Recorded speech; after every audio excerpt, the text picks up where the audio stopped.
You're lucky. All right, folks, if you will turn your attention to our lovely photographer, Katie, up on the hill. All right, if y'all want to look up here for just a moment, I'm going to take your picture in 3, 2, 1. All right. So a couple of things I need to know before we go any farther into the cave. Number one, flash photography will not hurt the cave in any way, so please feel free to take as many photos or videos as you'd like today on our tour.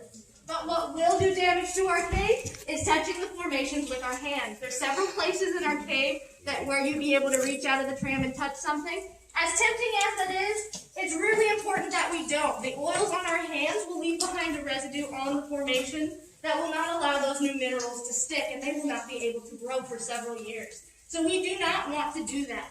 As tempting as it is, I promise, they just feel like dirty wet rocks. Nothing exciting there. This is a solution cave. So what that means is that everything that you guys are going to see today was either created by, carved out by, or manipulated by water in one way or another. We're going to have some low spots throughout our journey today, first of which is over here. Most of our low spots are on our driver's side today. I'll point them out with my light before we get to them. First of which is right here. Oh, So wow. we're going to have one here, then there'll be one right after Good thing that. I'm short. You know, it's your turn to death on the driver's side when the person in front of you says, ow, here we go. So what you're saying is the short people on this bus don't have a problem. It's just the tall people. Driver's side, please watch your head on the driver's side.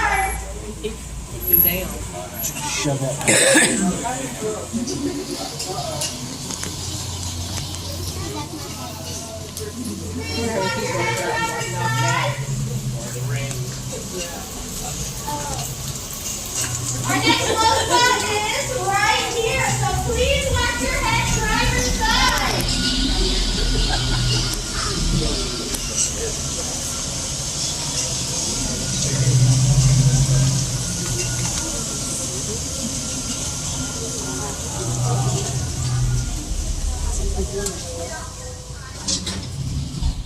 Alright, so Fantastic Caverns is one of only 4 drive-through caves in the entire world, the only one in North America, so you guys have a very unique experience today. Every cave system that you guys have ever gone into has 3 zones, and it has to do with the lighting on the outside. Where we came in at is called the entry or the light zone, believe it or not. I know, very scientific terms here.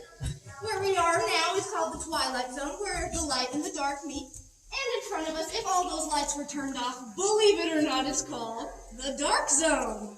Ooh. So, the twilight zone where we are now is how far animals who live on the outside, such as foxes or raccoons, will come in for food or shelter. They're not going to go any farther that way because they can't see it. So they're not going to go that far. Behind me is one of several leftover garden beds used during the time of the Great Depression. The cave owner at the time of the Great Depression wasn't doing a lot of cave tours during that time, so he decided to supplement his income down in the cave. He used this space down here to grow something that does not require sunlight. Does anybody know what that is? Mushrooms, very good. Mushrooms are a fungus, so they do not have to go through the process of photosynthesis.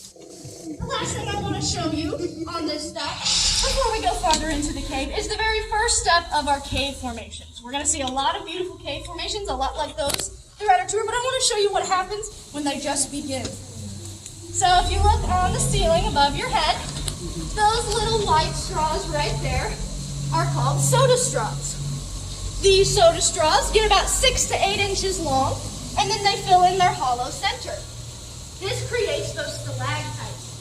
The stalactites are created when water from the surface comes down and brings other minerals down with it. And we'll talk a little bit more about that at our next step.